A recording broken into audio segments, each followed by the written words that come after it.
The next part of the program, I must admit, is one of the sessions that I've been particularly looking forward to.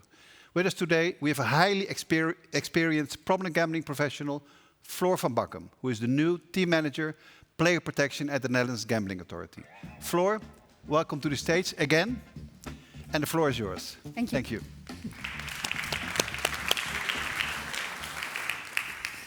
Thank you for inviting me, Willem. I'm going to start off with saying that gambling is not an ordinary commodity. It's not like selling shoes or books. These are products and environments designed around human reward systems, impulsivity, repetition, and behavioral reinforcement. I learned that long before I started working for the Netherlands Gambling Authority. For more than 20 years, I worked in addiction care and prevention.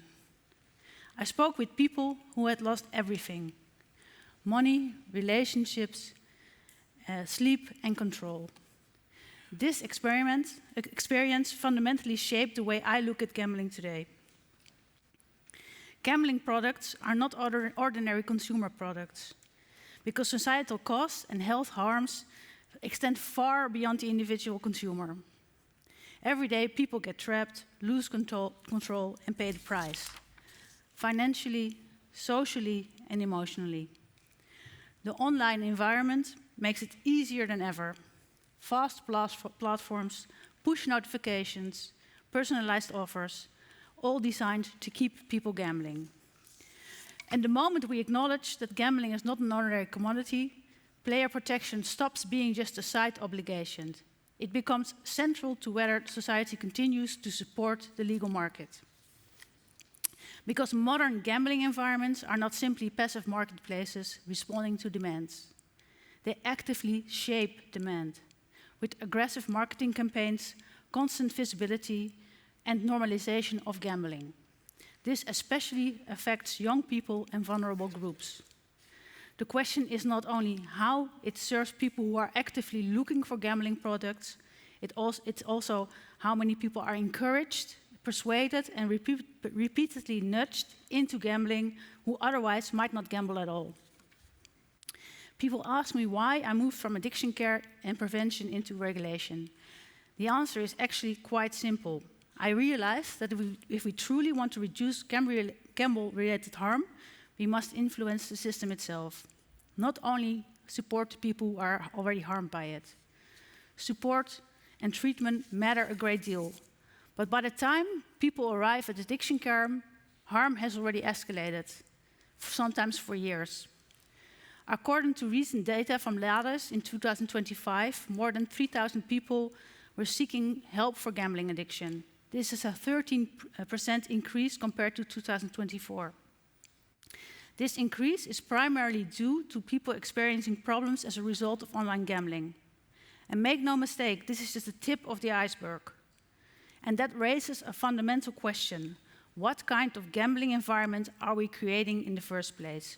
When a large number of people are repeatedly experiencing the same harm in the same kind of gambling environment, that's not merely a collection of individual failures. It's also a signal that something in the system requires adjustment. There's growing recognition that player protection, we just saw it here as well, should not sit at the margin of gambling regulation, but it should be the central objectives. This shift is also reflected within the Netherlands Gambling Authority itself, when recent organizational changes have placed player protection much more firmly at the center of our work.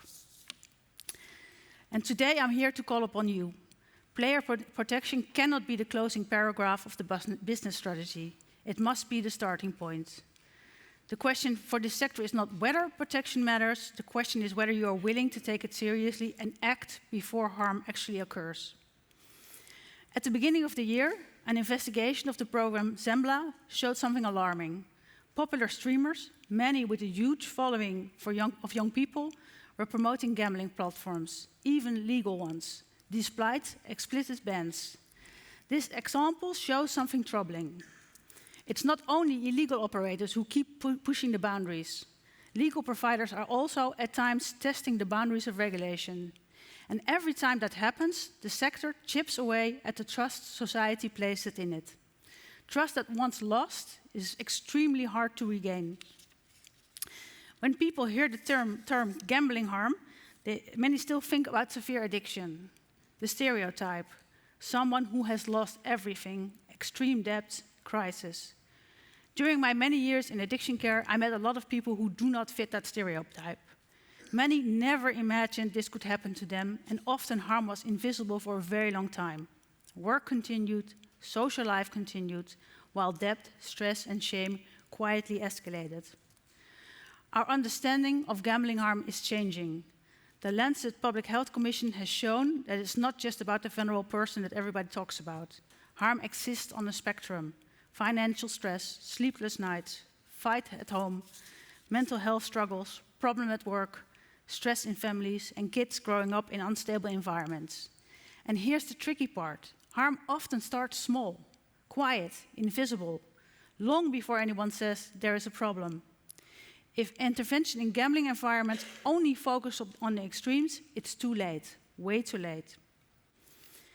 I still hear a lot of discussion framed entirely around player freedom. Of course, personal freedom matters. But we should not ignore the contradiction that exists when an industry speaks about freedom whilst simultaneously investing heavily in technology that are designed to reduce friction and increase repetition. This brings me to a central point. Player protection is not only about personal responsibility, it's also about the environment, the products, the interfaces, the speed, the accessibility, notifications, bonuses, personalization, friction, or lack of. Modern online gambling environments are highly optimized behavioral systems. They are designed to attract attention, increase repetition, extend play, and stimulate returns. Too often, players are framed as if their behavior alone determines harm. But many elements of this environment are designed to keep players engaged and encouraged to continue gambling. Young adults are particularly vulnerable. And online gambling now operates at a speed and intensity unlike we've ever seen before. It's always available, integrated in our smartphones, live streams, influencers, and in social media timelines. And individual preventive intervention remain really important. At the Netherlands Gambling Authority, we invest in prevention, early identification, independent information, and practical tools that help people to avoid or to reduce gambling-related harm. This includes further development and promotion of our website Open over Gokken, strengthening the national and local early identification through the partnership of early detection and gambling harm, and investing in preventive initiatives aimed at high-risk groups. And making free blocking software available later this year to help people block access to both legal and illegal gambling websites. But this cannot compensate for gambling environments that are systematically generating risks. Prevention starts with the environment itself, with the products, with the design, and with the marketing. The same behavioral systems used to maximize engagement can also be used to protect people against harm. Operators now have unprecedented insight into player behavior, often noticing risks way before family, friends, or even players themselves notice. You can see escalating patterns emerge in real time. Nighttime gambling, increase of deposits, loss chasing, and abrupt changes in behavior. Not every signal means addiction, but it could indicate the beginning of gambling harm. These signals require earlier intervention, because when severe harm becomes visible, it's already too late. Duty of care cannot remain a paper exercise. It must be operational. There must be earlier interventions, meaningful friction to keep people from repetitive gambling, active monitoring, active referral to support, and the use of data for prevention instead of for optimization.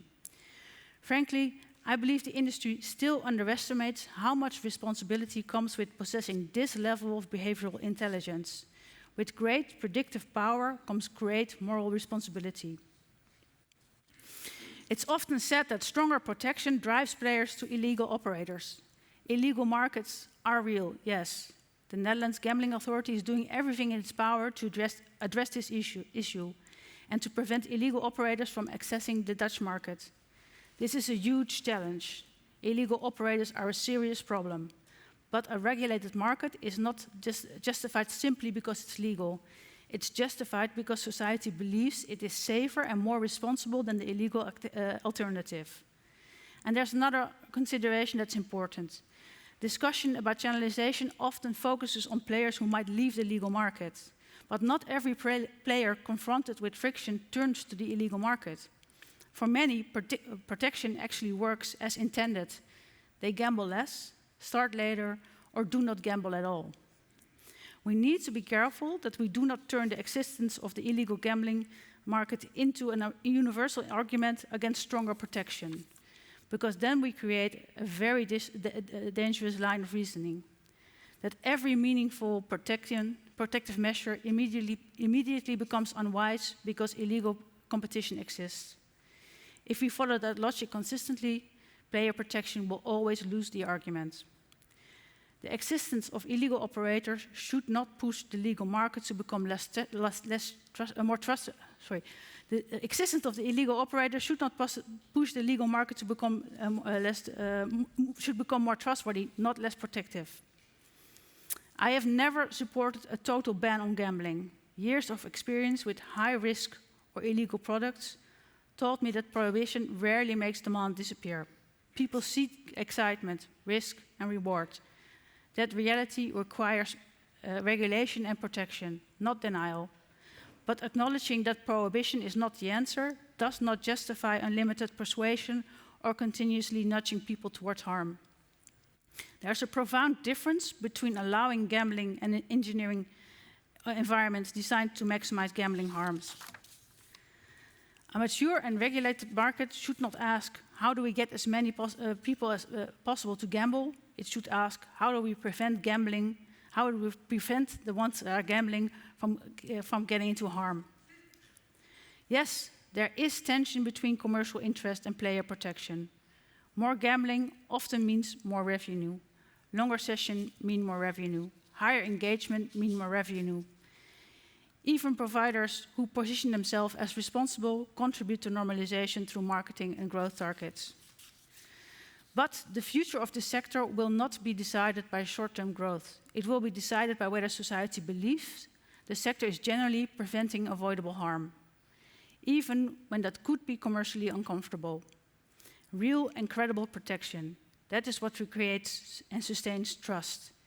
Industries rarely lose freedom because regulators suddenly become unreasonable.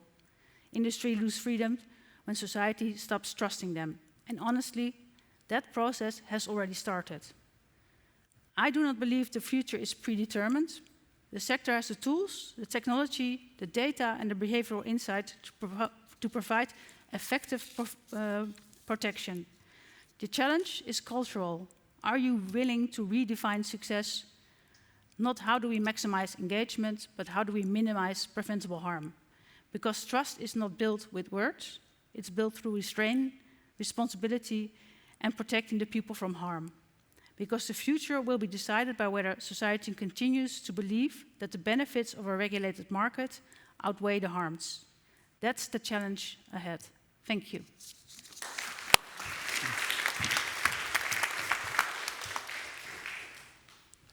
Please stay there for a second, Floor. Yes. And thank you for your speech, of course. I think we had one audience question coming in we would like to address.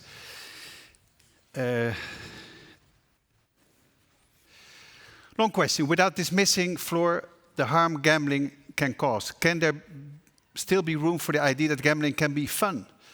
And how can gambling be fun and attractive to players if there are constant, intrusive reminders of the risk?